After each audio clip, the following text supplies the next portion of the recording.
Okay, so I made a mistake in the last video. When I uploaded the SpongeBob Season 12 video, apparently I thought Season 12 aired all of its episodes already.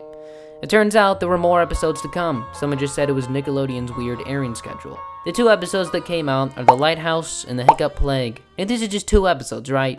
Why do I have to make a whole nother video about Season 12? Usually if it's just these two episodes that came out, I would just forget about it. Well, it turns out that these episodes are so bad that I had to make a video on this again. Let's first start out with The Lighthouse. First of all, everyone that says Season 12 is creative and well written, just this one episode is going to prove you wrong. The Lighthouse suffered from the beginning. Some of the episodes I reviewed in the last video actually had good concepts, but just completely failed in execution. The concept in this episode is basically the worst part about it. For those who haven't seen the episode, and probably shouldn't, the concept is SpongeBob going inside the lighthouse at boating school to put supplies away, but he accidentally knocks the whole lighthouse and it rolls out of control. The lighthouse demolishes everything, but then gets put back into the exact same spot at boating school. Oh yeah, they also have this random snail in the lighthouse, I guess for filler? I don't know. For the more detailed part of the story, everybody breaks character. Some of it is supposed to be done in a comedic way, but it just gets turned into this.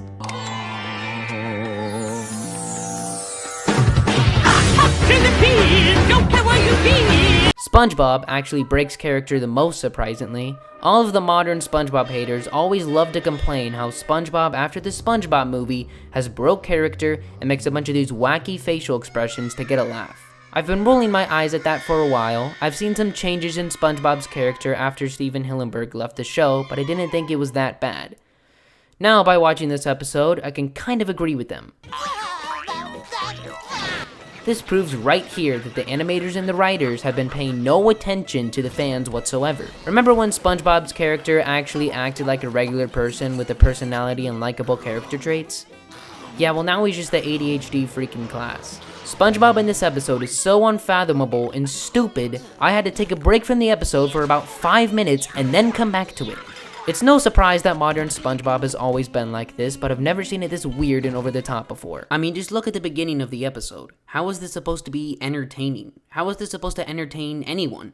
It's just SpongeBob putting supplies away in a lighthouse with cringy animation and really weird sounds.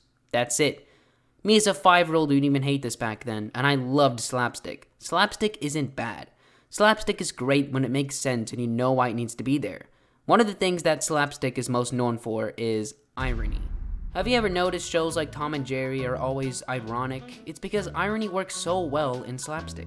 Without irony, slapstick is nothing. If you take a look at almost all the shows with slapstick, I guarantee you will find cleverness and irony in them. It gives a reason about why the joke has to be there. This is what makes people laugh. But what's so clever and ironic about SpongeBob eating supplies in a lighthouse, throwing it up in the air, and laughing like a maniac? If SpongeBob is a kid's show, then what kids are actually gonna laugh at that? So after that whole scene, SpongeBob walks upstairs hearing strange noises. Then what happens, the weirdest thing I've ever seen in a SpongeBob episode before. An actual cutaway. I've never seen a cutaway in a SpongeBob episode before. Personally, I don't think SpongeBob would work well with cutaways. I just don't think it fits the style of the show, but they do it anyway. And it's not like the cutaway is any good. SpongeBob says, "The lighthouse is haunted, just like my toaster." And then it cuts to SpongeBob's house with a floating toaster and the shape of a ghost pops out and screams. But why? Why was it necessary to add an out-of-place random cutaway of a haunted toaster? I mean, all the things you could pick to be haunted, for some reason the screenwriter thought it would be such a good idea to add a haunted toaster. Anyways, later in the episode, something caught my eye, which is another my leg joke. Were you or your legs injured by this insane lighthouse? No. Look, I really liked the My Leg episode in season 11, but I think after that, they should have stopped focusing on it. It started out as a little gag. Whenever destruction happened, you hear Fred in the background screaming, "My leg," but now they really want to linger on that joke because it turned into a meme, and Nickelodeon just wants to look cool. Anyways, the lighthouse gets put back into its correct spot at boating school, and Mrs. Puff breaks character even more.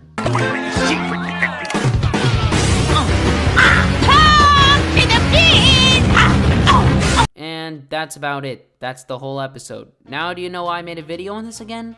And the next episode, The Hiccup Plague, is actually just as worse. The Hiccup Plague is the most predictable SpongeBob episode I've ever watched. The whole episode is about these two kids creating a hiccup bubble thing and blowing it out to all of Bikini Bottom. SpongeBob actually catches the thing first and then spreads it to more people and more people. And that's basically it. Basically, the whole episode is just the hiccup thing traveling to every single character and then getting hiccups. Also, what's so funny about hiccups? When you spot someone having a hiccup, do you just laugh so hard? No. If anything, it actually comes off as annoying. That just makes the episode even worse. During the ending of the episode though, it had the potential to be okay-ish, but it got ruined. SpongeBob decides to absorb the hiccup thing and have hiccups for the rest of his life. This is SpongeBob. Not the SpongeBob we saw in the lighthouse, the SpongeBob we've seen since the beginning. But right after he absorbed the hiccup, the writers figured out they couldn't come up with anything else, so they quickly had all the characters show up and make a cure for him. And that's it. That's the whole episode. Remember when SpongeBob used to have deep messages and metaphors? Now it's just a bunch of random nonsense. It seems like the writers and animators for this season just took an acid trip and winged it. The seasons before season 12 weren't great, but at least their episodes had actual concepts and knew what they wanted to be. Episodes in season 12 are just random ideas getting put into a random concept within a random episode. Anyways, in the next video, I'll be making a review about Sponge on the Run or Camp Coral. If you have any ideas for a video I should make, please make sure to comment down below. I'll see you guys later. Bye.